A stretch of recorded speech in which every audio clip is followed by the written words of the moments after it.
আরে বেটা কি বাজাইতেছেন? এটা নাম দোতারা। দোতারা? চমৎকার জিনিস, এটা তো কমপ্লিট হয় নাই। চাচা কি গান গাইতেছেন নাকি? গান গান গান গান। এটার নাম হলো ময়ূর দোতারা, তাই না কাকা? ময়ূর দোতারা না?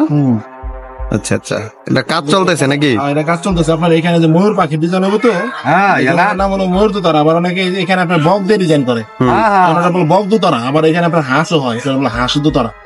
এই তিনটা কোয়ালিটির আমাদের দেশে ডিজাইনটা চলে। তবে এটা আপনার ভারতে খুব ভালো চলে দোতারা। ওই উপমহাদেশে ইন্ডিয়াতে খুব ভালো চলে। আমাদের দেশে তো মিউজিক গান উঠে গেছে, ভালো মানের কোনো বাদক টাদক নাই। আর গান বাজনা তো আমরা ওইভাবে মুসলিম দেশ হিসেবে ওইভাবে অনেকে পছন্দ করে না, যার কারণে গানটা উঠে গেছে। তবে চাচার মতো বয়সে যারা ছিল, এই বয়সে কিন্তু আপনার গানটা খুব ভালো চলতে হবে। চাচা গান গানছে একটা এদের আমলে এই দোতারা তারপর করতেন না? আচ্ছা চাচার গালে ব্যথা। তারপর আপনার এই আরো কিছু ওই তার